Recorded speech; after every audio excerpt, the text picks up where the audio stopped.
them were at Home Story Cups. Okay. Let's get this going. Our first player in the top left, representing Team NV. He is the Red Korean from South Korea. The Red Terran from South Korea. Let's try that again. There you go. It is Bunny. And his Zerg opponent in the bottom right-hand side here in the blue, representing Poland and Ago Esports. It is Elazer. Now, I got some embarrassing baggage when it comes to Elazer. Also, that Ago logo is so sick, right? Didn't know it had a purple eye. That's no. Cool. Maybe it got updated. Good. So a long time ago, Grant, I used to live in South Korea. Mm-hmm. And I did some work with the GSL on a couple occasions. And one time they called me or they texted me and said, "Hey, Creighton, our normal English language voiceover guy can't make it. He can't record something we need for the GSL versus the World event. Okay. Would you come in and do the voiceover of the players and their teams?" Okay. And I said, "Great. I'd love to." It was super cool. I went in and did all the recordings of, Team NV, Bunny, like that. That was me. It was great. Yeah. I tried to be cool, and they were like, no, just do it. Just normal. Do it normal. Anyway, so instead of saying Ago Esports, I actually said Ago Esports. Oh, no. And nobody caught me because, of course, everybody in the booth was Korean, and they were like, yeah, that sounds fine. And I got called out right in the middle of the event. And at one point, Tasteless had said, he said, no, I can do this. Hang on, wait for it. And just as they were about to play the recording of me saying Ago Esports, Tasteless just said, Lego my, and then it was me saying, Ago Esports. And ever since then, I've just been like, you know how like when you think about something that happened 6 years ago and you get the wave of like shame and anger and disappointment happens to me every time I see Ago Esports now. I'm just like, oh, jeez. Should have known better. Okay, so this game so far, very normal. Reaper Expand coming out here from Bunny. Elazer just going for 4 lings, hash gas pool, everything is standard. Queen pops out. Did lose a ling, which is frustrating. A grenade coming just to slow down one worker who kind of does a little jumpy, but everything is fine. Speed starting off now for Elazer, who's pulled off of gas.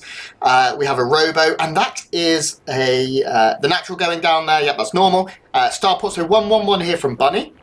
We have been seeing some of the European Terrans go for a quicker second barracks, but that's not going to be the case yet. Of course, there's a lot of StarCraft to play, and just starting normal for now. Tech Lab going onto that barracks right by the starport. I think we may be seeing some Banshees, or maybe, if we're very lucky boys, a Battlecruiser opening here out of Bunny. That would be interesting. Battlecruiser has really fallen out of the meta a whole lot. About a year ago, Battlecruiser openings were so popular.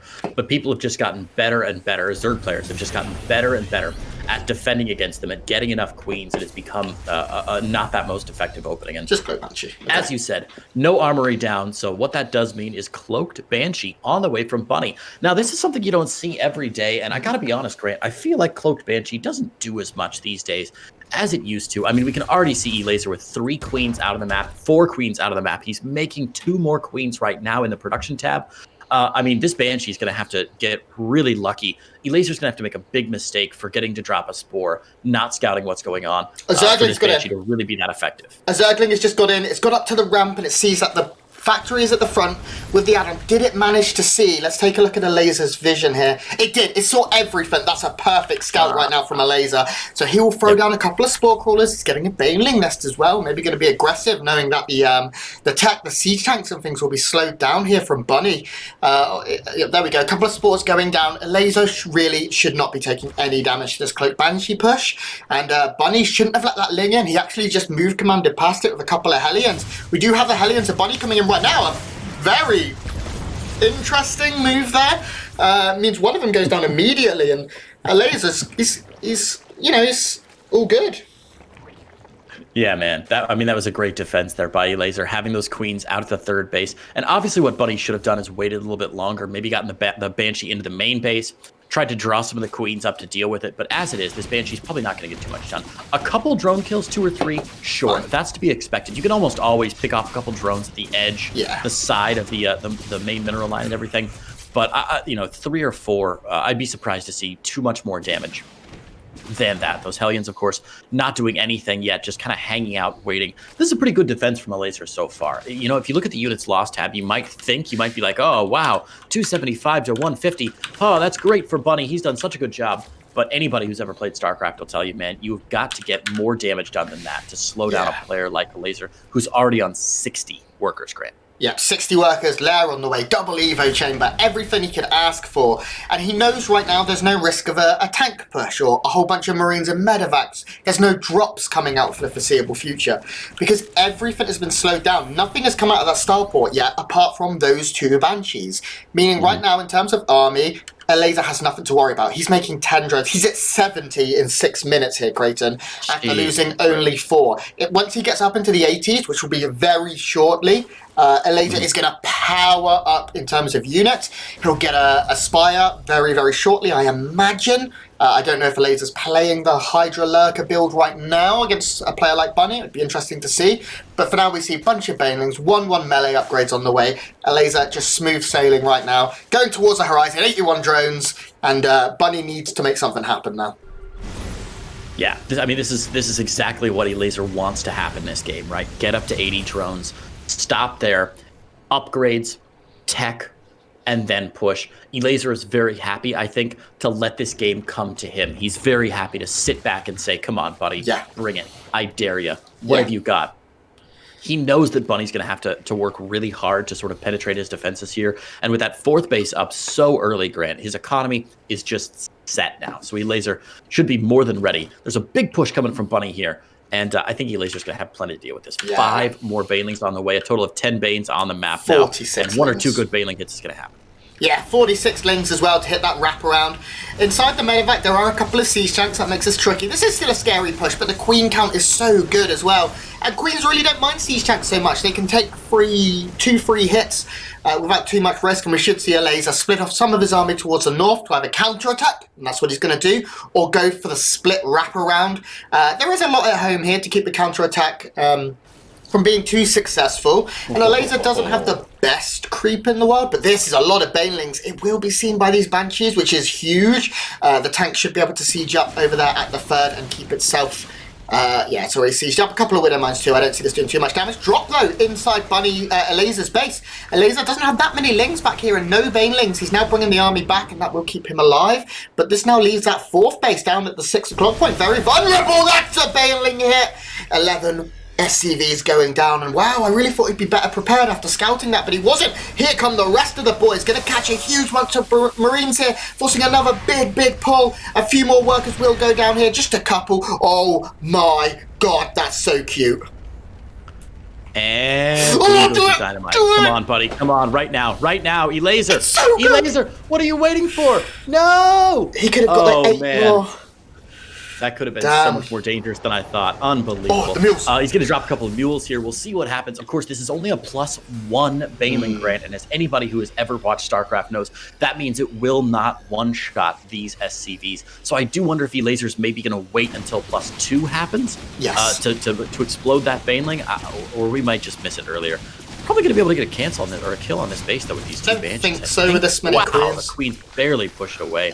Elazer's doing a great job. Yeah, Elazer playing pretty faultlessly so far, I will say. His 2-2 upgrades haven't started. That's my only real concern. Actually going to get both of these Banshees by the looks of it. One of them on 1 hit point isn't going anywhere. But yeah, no 2-2 is a little bit disconcerting. In terms of tech, he has gone straight for a Hive here. Off of 91 workers, he completely skipping his mid-game tier 2 tech. No Hydras, no Spire. Instead, just loads of Lings and Banelings, and I love to see the style come out. Jadong very famously played a lot of this. We do see from our Terran point of view, he is moving into Liberators, which are good, and he is getting more and more Widow Mines, which are great against this. There's the Hydra Den going down. Okay, so Miko going to be doing something a little bit different. I actually expected him to play Mutalisk this series, but I'm glad to see we will see some Hydra Lurker play, most likely. Another big counter-attack here by our Zerg player though, Creighton. Yeah, Lambo's doing some good stuff here. You know, all these little tiny things that really just seem to be working for him. It's not just these massive Baneling run-bys that have been going really well for him. Oh my god, the links into the natural as well. This is insane. All over it. Is this Cyril? Yeah, Bunny's really having some trouble dealing with this. I mean, 11 SCVs going down. Not worth it at all. This is really rough here. He will get cleaned up, but again, he's got a ton of Lings and Banes up here, ready to hop into the third base. I mean, I don't think they're going to get in, but so far, Elazer has looked really strong this game, Grant. He's been doing everything right. Banelings! Oh, Elazer. Come on, buddy. You can't tease us like that with burrowed Banelings and then miss the opportunity. That's a shame. But all the same, these Liberators, there are only 2 Liberators out right now, and again, Elazer is going to build, 1,000 Queens because he's a Elazer anyway. So the Liberators might buy Buddy some time here, but I think unless Elazer makes a big mistake, he should be just fine to drive the attack back. Yeah, those Lings getting a great wraparound onto a bunch of the Marines. A lot of them blowing up on the Widow Mines here means there's actually very little left in terms of defense. I'd say he manually detonated a load of Banelings on like 4 Widow Mines, but the Lurker Den becoming closer and closer to completion. And once those Lurkers hit the field, it's so hard for a Terran to push any bases. You can leave a couple of Queens and a Lurker to defend everywhere. Now we see those 12 Hydras on the way, and if this is 12 Lurkers, Miko's going to be in such a great spot. This base will be cancelled. Nice pick up there from Bunny, who is still very much in this. He does have an upgrade lead, but he hasn't started +3 armor here, Creighton. Only weapons, which is a small mistake. But his supply, I mean, he's max. He has Liberators. He hasn't been able to move into advanced ballistics or anything just yet. Instead, just trying to get up his 4th and his 5th base as soon as he can. But he's starting to add on Marauders. I'm just very concerned about the Liberator transition. The Lurker transition, even. Yeah, Lurker transition, absolutely. The Liberator count's back down to like 0, I think. Not a single one left in the game, in the map here. True. But yeah, once the Vipers are out, once the Lurkers are out, as you said, it's going to be very easy for Elazer to control the tempo of the game, right? And that's going to slow Bunny down an awful lot. So that's really exciting to see that Elazer's going to be able to control exactly how fast or slow this game goes. And once he has the Lurkers out, Bunny's going to have to Bunny can't do like surgical 1-drop attacks really anymore once the Lurkers are on the field. Obviously he still can, but they're just not going to be nearly as effective. So I think this is going to be really good for Elazer once these Lurkers are out, if that's indeed what he goes for. It's funny, he's got that Lurker Den finished, but no Lurkers on the map just yet, Grant.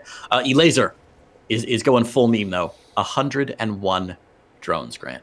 Oh my lord, that's maybe too many. I think Elazer just waiting. Seismic Spines has finished, and now that second Lurker upgrade on the way as well.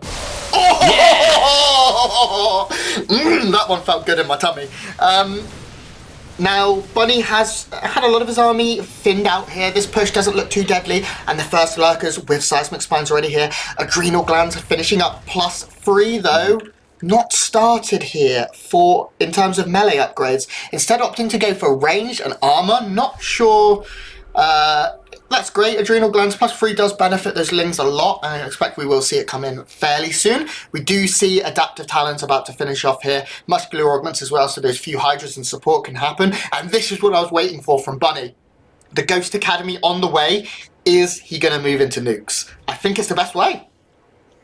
You know, we see it more and more as the game goes into later game. Nukes against Zerg players can be really, really effective. So I'm very excited to see what Bunny goes for. As you said, both these players still very much in this game. Elazer down to just 98 drones.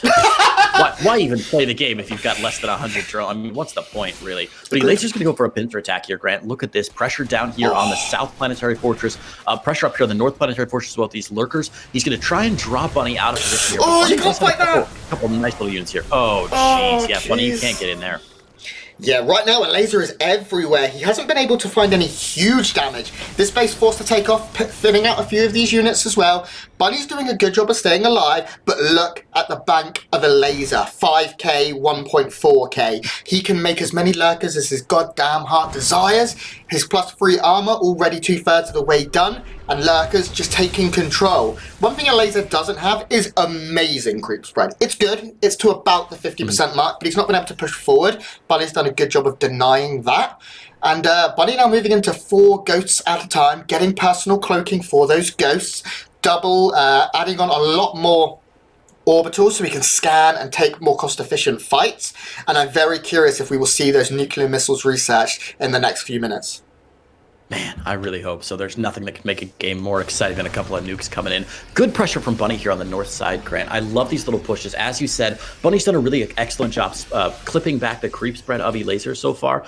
But as we said earlier, with the lurkers out now, Elazer can control the tempo of this game, and we see him doing that very, very efficiently here in this game. He's probably not going to be able to break this planetary fortress with the mass repair, and this is actually a pretty big win for Bunny, who's going to be able to defend fairly easily here. That's a lot of lurkers going down, but as you said, Elazer at 6k 1k in the bank right now, and he can just rebuild anything he wants. 5 lurkers, immediately restart, and there it is, Grant. Finally, double spire coming down for Elazer. Yeah, this is nice. He can go for that very late game transition into Broodlords, into Muters maybe, even if he wants to start counter-attacking everywhere. He has the money and he has the means to do whatever he wants right now. +3 weapons finally starting up, and there it is in the research tab, Creighton. Nuclear missiles have arrived, the first one being researched. I'm interested. We may see a couple more Ghost Academies go down. Bunny doesn't have the greatest economy in the world. If we take a look at income right now, we can see Elazer mining a lot more gas, nearly twice. Minerals relatively even thanks to mules. But Bunny has a good contain. At this north side, that base is going to be almost impossible to be taken.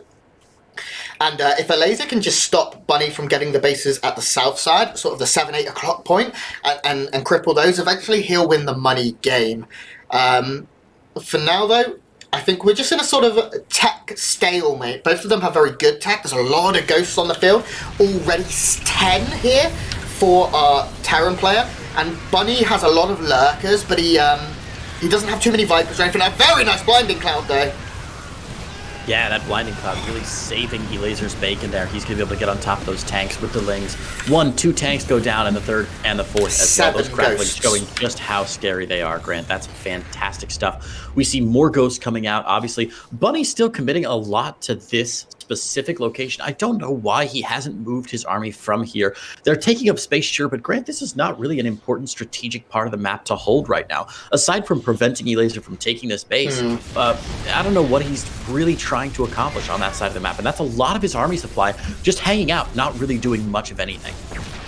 The Ghost is doing well at getting the snipes in here. He has lost a lot. I think we've seen 7 go down in total in this game, yep, and that number may soon rise. But he's doing a good job of sniping lurkers. How many lurkers have died? 18, Creighton! Bunny is being extraordinarily cost-efficient, actually, when all is said and done. If we look at resources lost tab here, Elazer has lost a lot more. Of course, he has mined a lot more, over 100 workers at multiple points in the game. And he is now adding his air upgrades, but eventually you can see that bank is still good, but it's not growing much more than it was 2 or 3 minutes ago. Now, the north base has been dealt with here.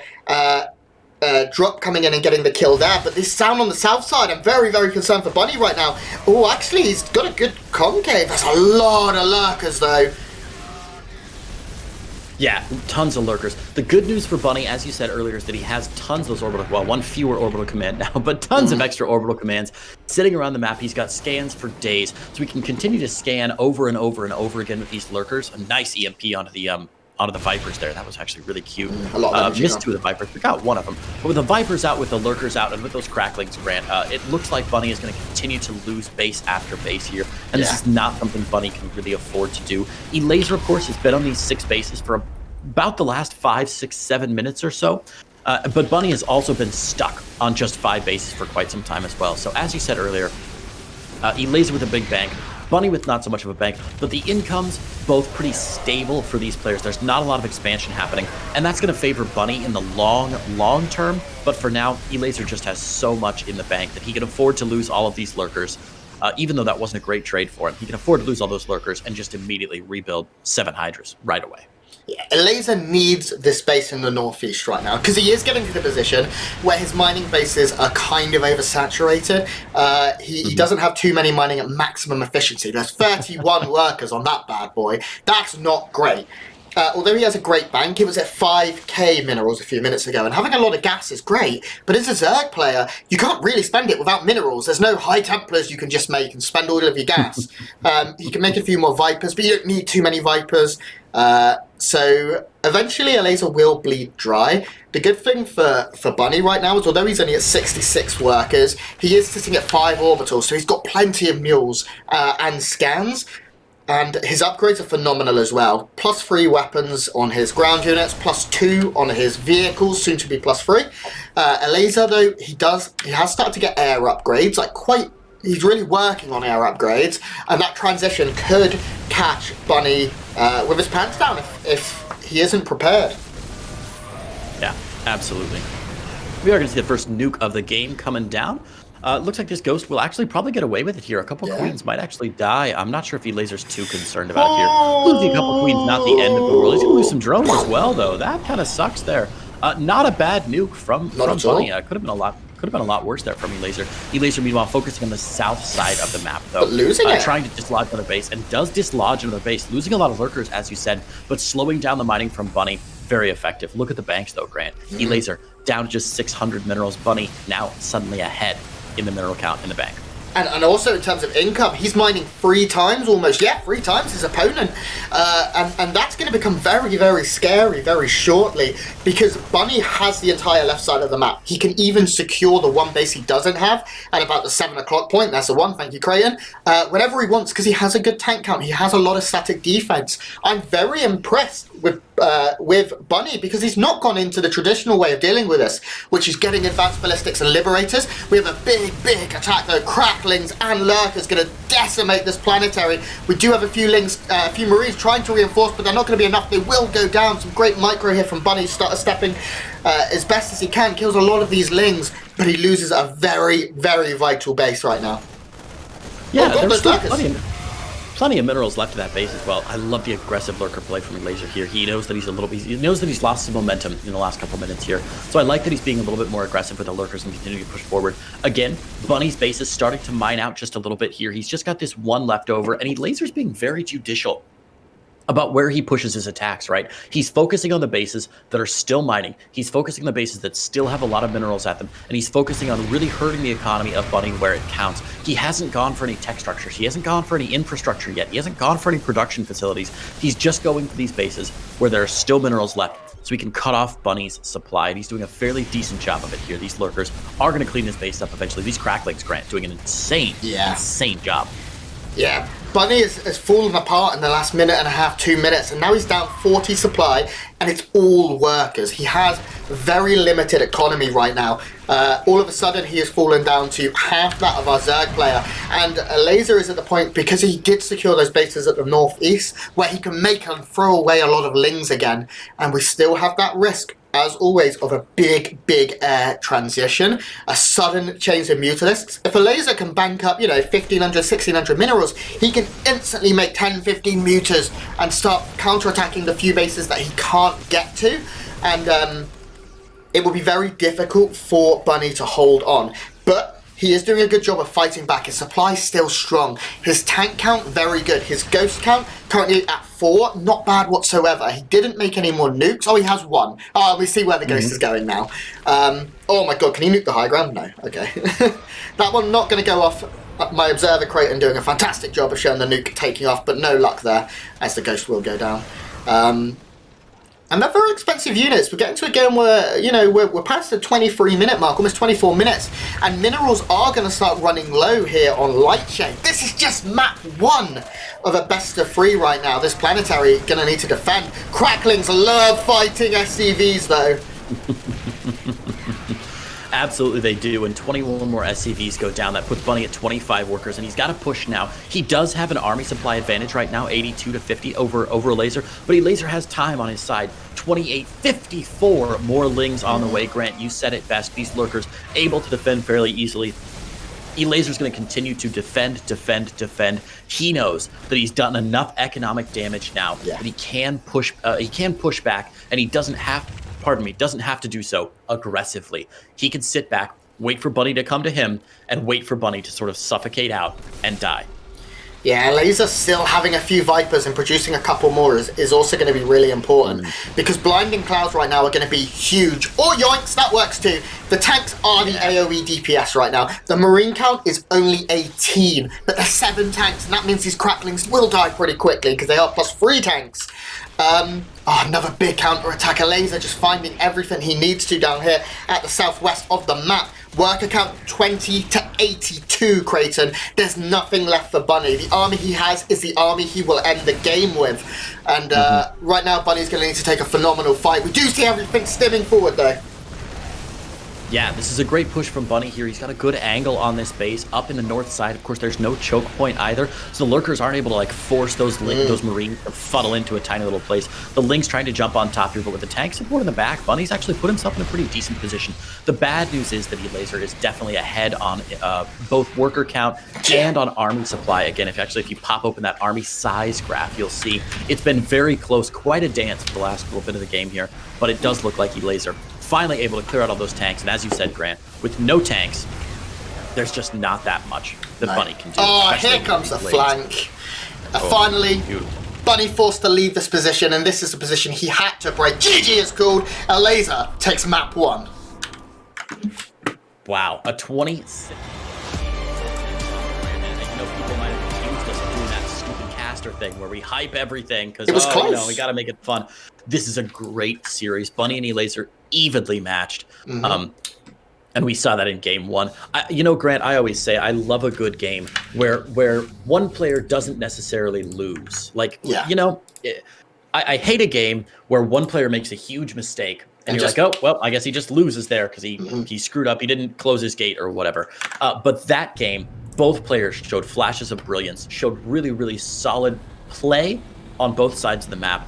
And I think there were a couple times when Bunny genuinely had some chances to come back in that game. He was very scary there at one of the points where he had 80 army supply and Elazer was on like 40. Yeah. He just didn't quite press his advantage very well. And honestly, those lurkers for Elazer, buying him so much time and allowing him to control the pace of the game there at the end. Yeah, really, really well played there. I think Bunny had a great game, and I wouldn't be surprised to see this go to a map 3. For now, a quick bracket update. Haas beat Dong Regu 2-1.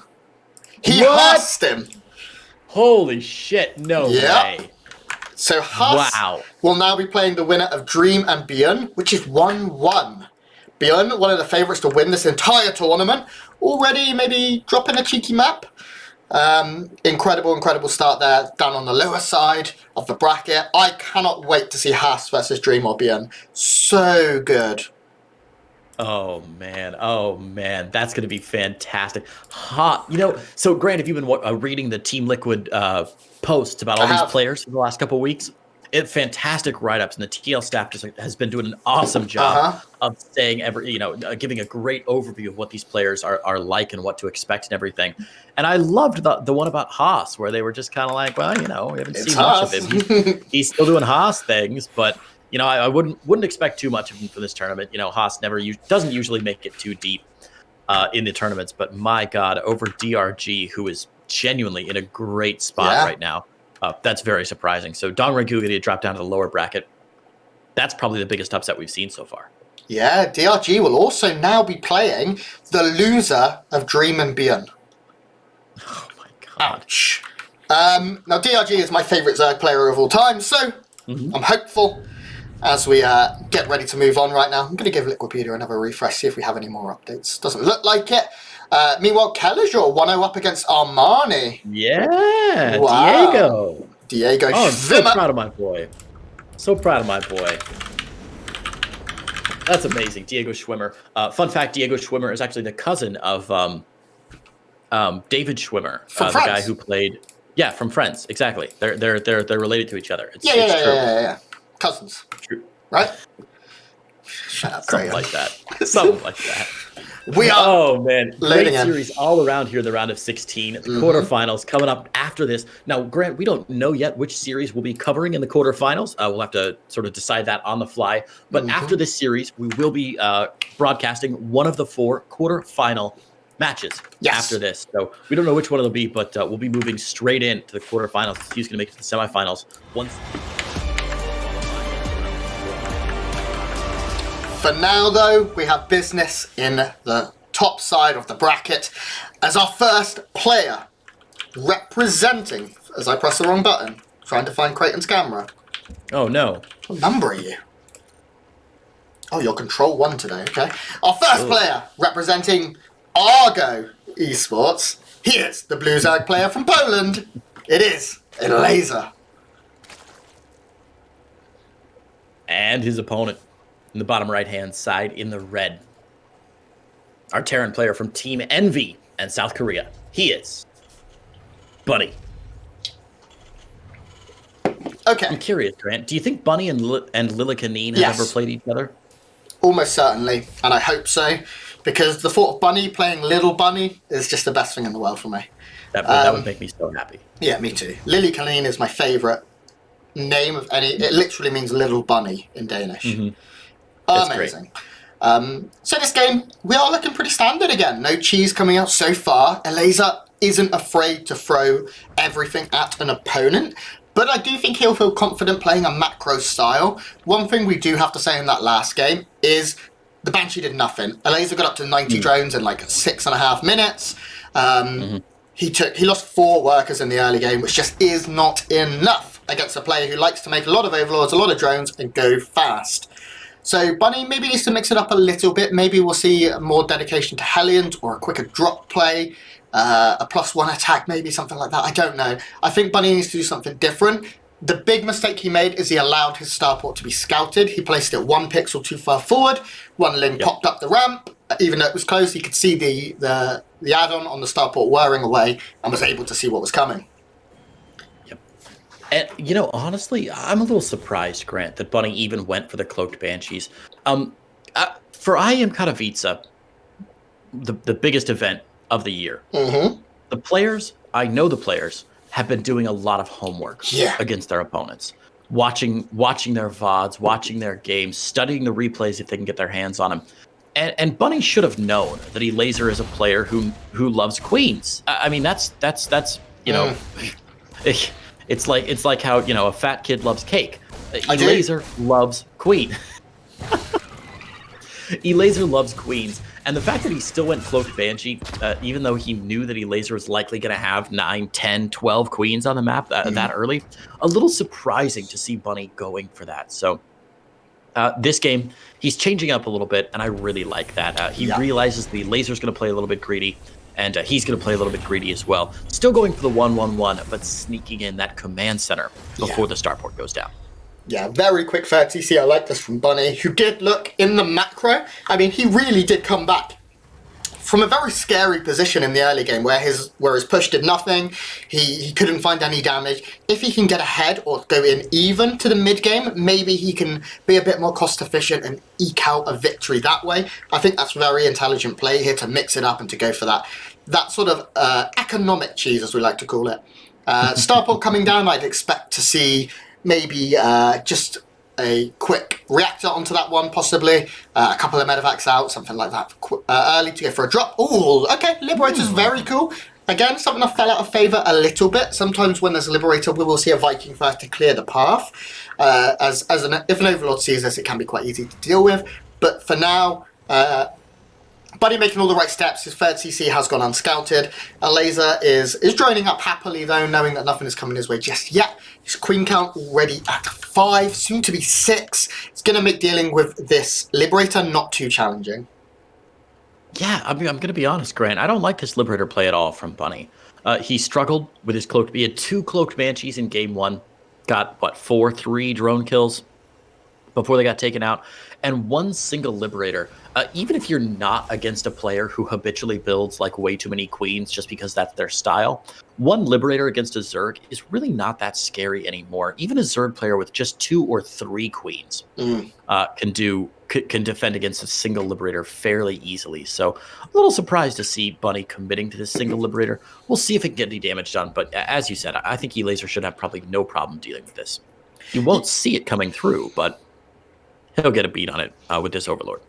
Yeah, I think the Liberator serves a similar purpose to having an Oracle in the early game, and that if you keep it alive, it's that constant threat of if you are underprepared, it will siege up and it will do a lot of damage. Right now, we should see probably a couple of drones go down.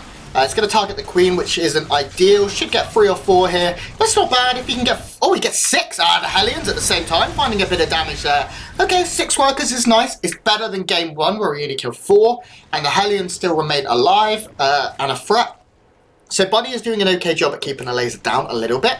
Meanwhile, he is producing 3 SCVs at a time himself and will be keeping up in the worker department very, very well. He's done a very good job of killing these active creep tumors too. Using the Hellions as a deterrent to spreading creep is going to mean that Elazer isn't going to be able to get across the map so quickly with Lings and Banelings. And I like where Bunny's at right now. You look at this and go, oh, he's behind in supply. You expect that in TVZ. Elazer producing nothing but drones. We see a lot of stuff coming out here for Bunny, and that push towards the 3rd and 4th base will be coming in about a minute. And if Elazer's unprepared, he really could take some damage here. Yeah, I do wonder if Bunny's going to wait until his +1/+1 and combat shields are finished up for that push, so it might be a little longer than 1 minute. But as you said, we can already see Bunny sort of gearing up for aggression, right? 5 barracks already down fairly early here in the series. That's going to point to some aggression here from Bunny. Oftentimes, you'll see players wait on 3 barracks for quite some time, and then they'll go up to 5 eventually. But Bunny going straight up to 5 right now, cranking out a metric crap ton of Marines. Those Hellions getting a few more kills at the 4th base, but now the Queens are here. But honestly, this is pretty good from Bunny here, who's taken out 15 drones overall this game, and does have himself set up for some really good pressure here very shortly. Do you think the Banelings will be enough to defend for Elazer, Grant?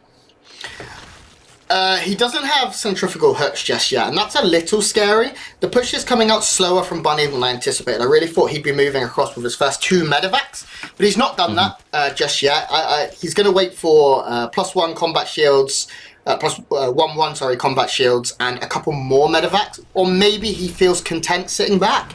There is that possibility that he's very happy sitting back on a quick free basis. We have a 16 Marine drop that has been scouted extraordinarily late, and that's going to be able to get in here and draw all of the units back, maybe allow the Hellions to get out on the map elsewhere and find some damage. Going to get the Spore Crawler, if nothing else. Force a big drone pool here, get an Overlord too, just for good luck, and then get out of dodge before he gets completely surrounded. Nice little push there from Bunny. That's a lot of lost mining time. Like, that can't be overstated here. We now also have a push coming down at the south side, and the entire army looks like it's in the main. And this is a couple of Hellions and a tank. The tank's kind of in a weird spot. Going to be able to get some creep tumors. Queens will be enough to deal with this, though, as there's not too many Marines here. I know you know that this exists, Grant, but I always laugh at the Korean clan that existed a while ago. That in Korean, the clan was called Free Hydralisks because they were complaining about how effective queens were. Yeah, and you can see the queens here are just obviously going to be just enough to defend here as Bunny tries to put some very, very gentle pressure on 2 sides of the map. That will allow Elazer to get through here, sneak some Lings through, and either stop this drop from going down or cause some counter pressure. Counter pressure was what allowed Elazer to really come back in game number 1, really put him on the map there. The counter pressure that he was able to get in the 3rd base, in the 4th base, the Ling run-bys continually happening. That we were a little surprised by how effective they were, and that's going to really help Elazer in this game as well if he can continue that counter pressure. Behind this, though, Elazer's still teching up. He's got a macro hatch in the main, Hydra Den, Infestation Pit, ready to move on to that tier 3, tier 4 tech. Yeah, Lurkers are going to be the name of the game once again from Elazer. I'm not going to fall back to the good old Spire and Mutalisk this game, but Bunny is doing a good job. His upgrades are dead even. These drops, although not finding game-ending damage, they're slowing his opponent down. Bunny is up in supply, and Elazer isn't at 90 workers this game, which is a big difference. He broke 100 by this point in game 1. In game 2, he's not been able to really make a ton. He's had to make these units, and Bunny is going into this with an even foothold, even upgrades. He's getting a lot more racks. His army is going to be very scary. It all comes down to, can he deal with Lurkers or kill Elazer before Lurkers? Because a lot of Zergs struggle with that, Graham. Yeah, we saw it last game. There's no question. Lurkers are quite a strong unit, and they're a great counter to basically any sort of bio-based play. They do such a good job of not just killing the Marines and Marauders because their health isn't that high, but they do a good job of slowing down all the pushes from Bunny, which allows Elazer to sit back and play the game that he wants to play. This game, Bunny not making the mistake he made last game of only getting a few bases out this early. He's already on 4 bases now and keeping that pressure on in multiple locations. It's going to help Bunny out quite a bit. There's his 5th base going down right away. Also, I love this from Bunny. He seems to be in a much more comfortable spot this game. Still anybody's game, Grant, but I like where Bunny is right now. Yeah, I much prefer his position game 2 than I did game 1. But this is not what he can afford. He cannot be letting his units get in. It does look like he'll clean this up without taking too much worker damage, which is nice. Only going to lose 3 workers there. That could have been devastating if there were a few more Banelings with that composition. But the Ling's finding a bit. Supply blocking Bunny is annoying here. Bunny has started his 3-3 though quicker than that of his opponent. He's getting +2 vehicle weapons, lots of command centers to planetary and orbital up to deal with what is coming his way. It does look like though Elazer considering going for this once again. There are 2 tanks like flanking the wall here, but a few Banelings will be able to eke through and break this down once again. And this could mean Bunny is vulnerable. Go on, siege that tank up right now and you'll be safe. A big push from our Terran player though. The very rare 11-minute Baneling bust at the natural. You don't see that every day, Grant. Yeah, this is a scary push right now. The Hydra is actually forced to split. There are no Lurkers on the field just yet. And as I said, if Bunny can kill him before Lurkers, this will look great for him. But he's going to lose a whole bunch in order to do so. The base goes down. 13 SCVs fall. Can Bunny break the front? It's looking like Elazer will hold. Too many Hydra, too many Queens. Lurkers in the back. The army reinforcing here from Bunny. Creighton taken away. How is this going to go? God, Elazer needs some Banelings, and he needs them right now. He just used all his Banelings to break that planetary fortress earlier. Luckily, he's got a few in the front as well. The tank's doing amazing work here. A nice micro from Bunny, dipping, ducking, dodging, diving, and dodging. All of those Baneling shots, really doing a great job of keeping all of his units alive. I love the Hellbat in the front to spread out that DPS a little bit. But really, we can't overstate how good Bunny's tank spread is here. Those tanks, really the MVPs of this game. Again, Elazer doing a great job here, continuing to be really annoying at this base, preventing it from going down. I love the burrowed Banelings again from Elazer. Hopefully he can make those work this game. But I think he's going to be able to defend here. He might lose this base, but I think he's cleared out one of Bunny's bases as well. I think that's fairly even. Bunny at 112 army supply, though. It's going to be difficult for Elazer to defend right now. The lurkers will buy him some time, but it's going to be tough. We're 20, 30 seconds away from 3-3 though for Bunny, and that's concerning. There's 4 ghosts already on the way. These lurkers are going to get picked off early, and they're key units. They are the defensive force here right now for Elazer. Elazer's down 40 supply. As Todd would say, take a look at it, and now more and more of his lurkers are falling. This base is going to be forfeit by the looks of things. We can even see transfusers coming in onto a single lurker to try and save it, to try and defend desperately. But Bunny is going to be able to take this high ground. He has a few ghosts as well now. More marauders swarming in to absolutely decimate these lurkers. The Lings falling to the tanks, and this is looking so good from Bunny. You want to have some fun, Grant? Click on those tanks and see how many kills they have. It's kind of disgusting, honestly. Oh my god, there's like 100 between them, and there we go! Wow. We're going to map 3, Creighton. Yes, we are, and that's... game number 1. I think we talked about it a little bit earlier in the series. But Elazer in game number 1 was doing a great job with the Ling run-bys, with the Baneling run-bys, with the burrowed Banelings. Constant pressure out of Elazer. And Bunny did a really nice job that game to expand a little bit earlier. He obviously played a little bit greedier, got that early 3rd base and an earlier 4th base as well. And that gave him sort of the space he needed to not have to be as aggressive early on, to be able to defend his positions and to prevent himself from getting just overrun by Elazer. So a well-deserved win there by Bunny, but I think this game 3 is still anybody's game. A quick bracket update from your favourite B-Stream commentators here. Elazer 1-2-0. Over Armani. Yes. Elazer, of course, is currently 1-1 with Bunny.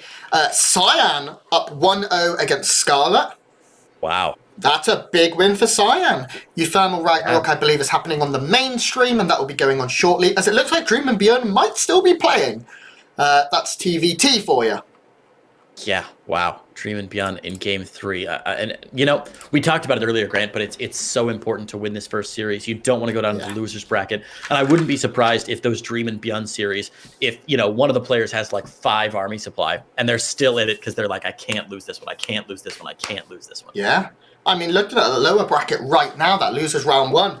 DRG, Probe, Hurricane, and Armani already sitting there. 3 top Koreans waiting for a chance to claw their way back into the tournament and get to that group stage. For now, though, Pillars of Gold will determine who out of Bunny and Elazer meets them in the lower bracket and who will be going up against, I believe, Elazer. Yeah. Winner goes on to play Elazer. So this is a great series here. I think both these players are probably pretty happy that Elazer beat Armani. I think both these players are going to see Elazer as probably an easier opponent than Armani would have been. So I really wonder if they'll maybe go back and see what Elazer did to win those 2 games. Maybe they've got something. But it's still going to be really good to see Bunny and Elazer going at it against Elazer in the quarterfinals. Yeah, I wanted to point out something. Go ahead. No, you go ahead. I just wanted to point out something you said earlier, which is how stacked the lower bracket, the losers round 1 is, with 3 top Koreans in Probe already in that lower bracket. I have an update, Creighton, because Beyond is in the lower bracket too. Holy shit. According to Twitch chat. Oh, and they're correct. Dream. Wow. Dream and Haas in the quarter-finals of the round of 36. Holy moly!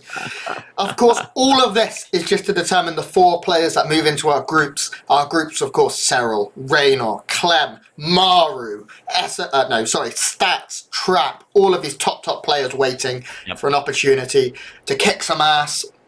And I mean, this is looking to be an incredible start to over a week of StarCraft 2 here for IEM Katowice. You have us for 6 days here on this channel. If you haven't, please follow it so you can see whenever we go live. We'll be live at the same time every day, which is 2 p.m. GMT, 3 p.m. CET, and early Creighton time. 0900 Eastern Standard Time. Oh, Jesus. Yeah. Well, that's 0800 for me, but it could be worse here. I know some of the other casters in the mainstream are on Pacific time, which means their day starts at 6 a.m. And if you're on the mainstream, I believe they have to get up a little bit earlier. A little bit? You joking? The Maynard, right now, it's like 3 in the morning, and that's when he started. Bless his heart. His wife must be such an amazing woman to play. Hey, sweetheart, I'm going to talk about some video games at 2:30 in the morning. Are you okay with that? And she's just like, of course, honey. It's fine. I'm trying to find Creighton quickly, and then we will introduce our players. Here we go. Our first player in the top right, as I update the scores, playing for Argo Esports. He is the Blue Zerg player from Poland. It's Elazer.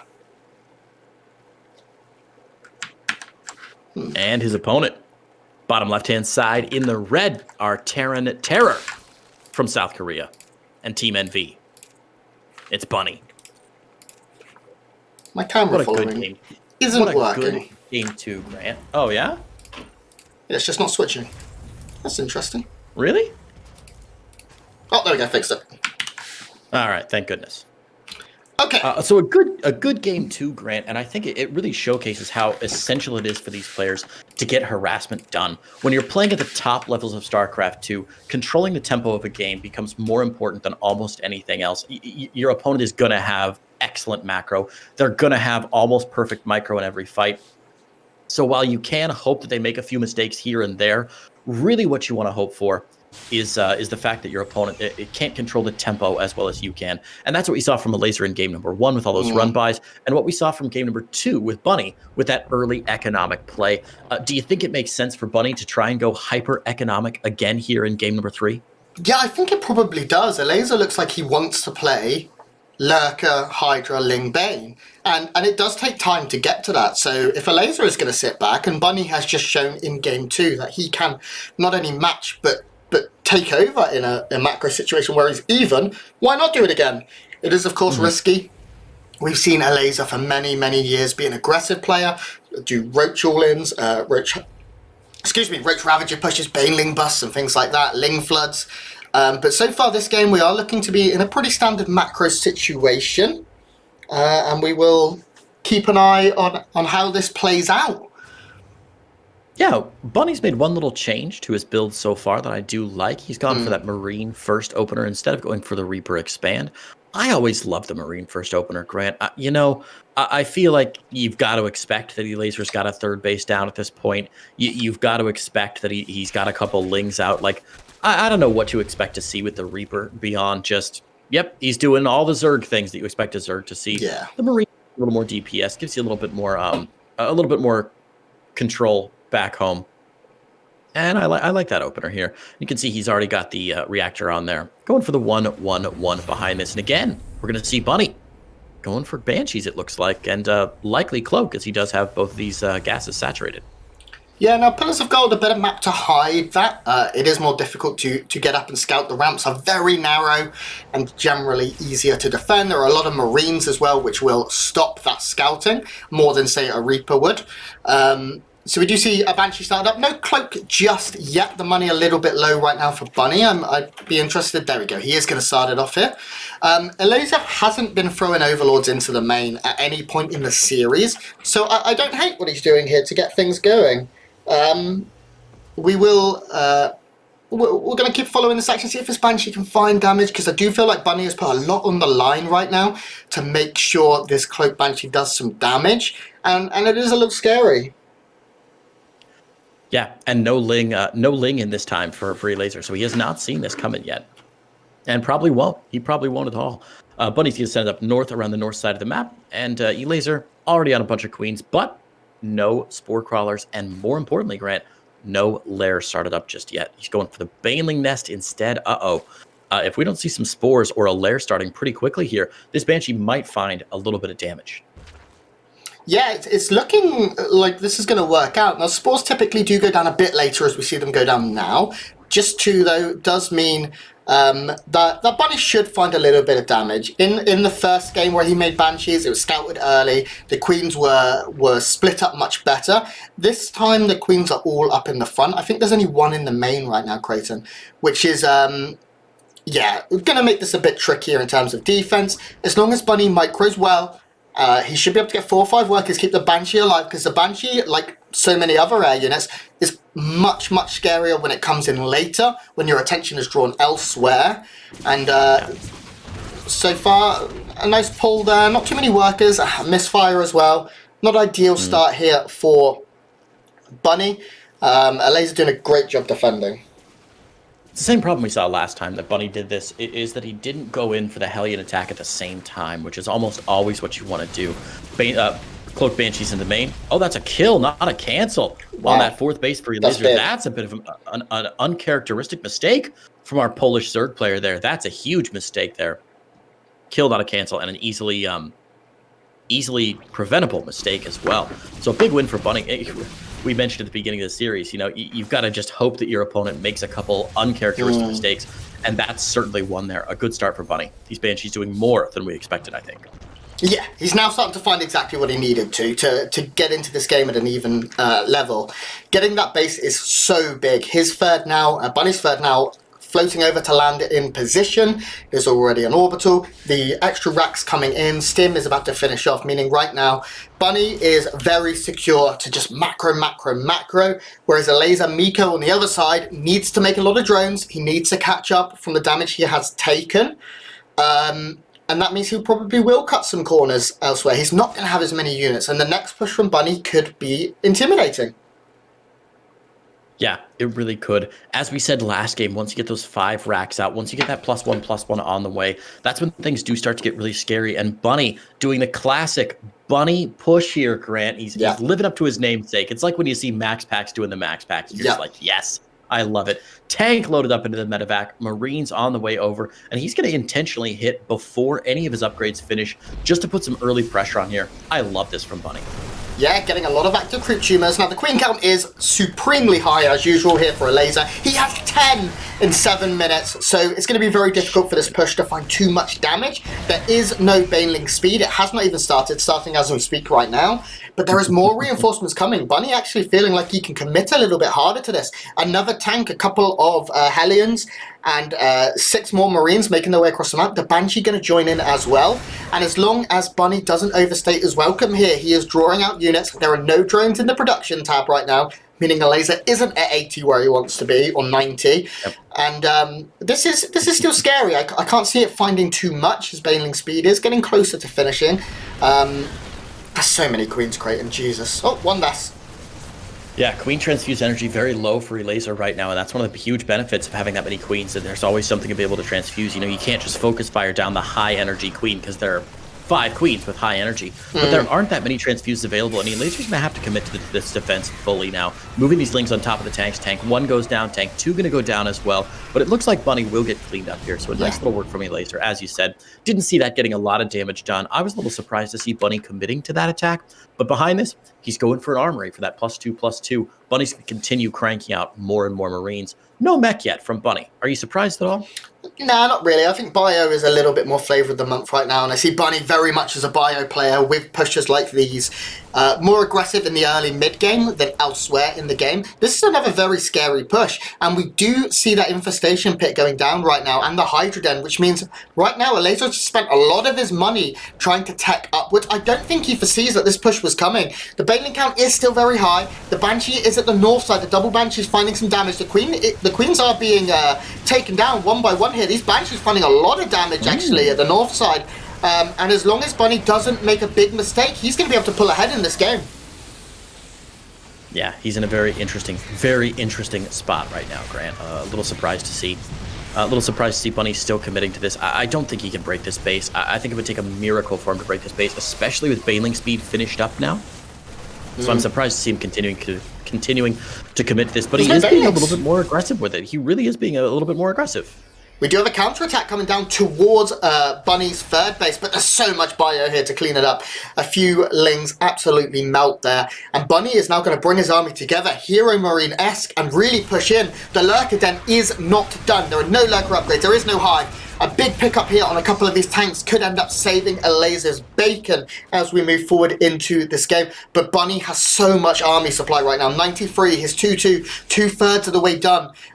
Both players right now sitting at 1-1. There are Hydras on the field. No, there are no Hydras on the field just yet, which means it is going to be up to just Lingbane and a couple of Queens to defend this. And Bunny is just doing such a good job of stutter stepping and not letting Banelings connect. Look at all the Queens he's taken down. He has killed, in this game, 8 Queens, Creighton.